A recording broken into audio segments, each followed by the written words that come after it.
Hi, my name is Carsten. This is a quick video on one specific page, particularly the page called Drug Lists for MD. You click that and it takes you over to the page, and there we have things listed. And what we can do is if you have multiple samples, go and select the sample you're interested in. And you can go down and you can see what things are ranked.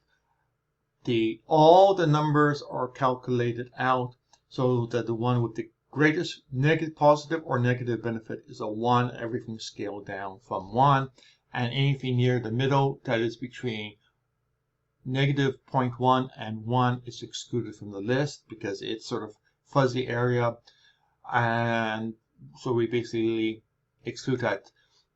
Positive and negative benefit lists would be very great if I've seen some people where there's just 8 positive benefits and 120 negative benefits, or in this case you have more items which are positive benefit. How many?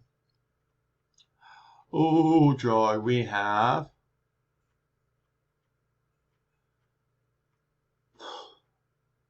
almost 1,000 items which are positive, which means that if your doctor wants to prescribe a prescription drug to you to benefit you for some other condition, chances are you'll find a possible item on that list that will work and help your gut at the same time. Flip side, if there's only 5 or 6 items here, you may be in for some hard negotiations. Okay, so that's the list of bacteria, and we go through all the bacteria. So all of the drugs which we have, which I think is about 1,200 or 1,400. And we now look at your microbiome, and let's just flip over and do a quick look. And let's look at the microbiome tree.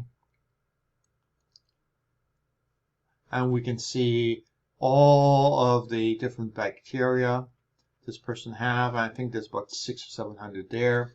So what we do is we go over and we go to look up microbiome modifiers, which includes drugs, type in the name, click search, get a list of things that matches the name, and now you get a lovely list of everything that's modified. In this case, it's 700 different bacteria it impacts. So we have 700 bacteria. We have that it impacts. We have 700 bacteria. You can create a spreadsheet in Excel, 700 by 700, and start filling in helps, doesn't help, +1, -1, 0.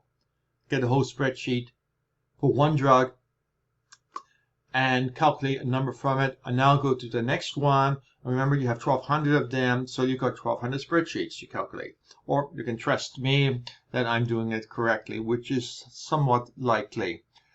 So that's basically it. Once you do go and see something that looks interesting in the list, my general suggestion, like the first one here, my suggestion is you do a web search and you find out about it. What is it used for? In this case, it is used for parasite infections and to prevent parasite infections, etc. So you may want to become knowledgeable about your best choices for what they're used for, because sometimes you have to craft your interplay with your MD so that he will go in the direction we want them to go.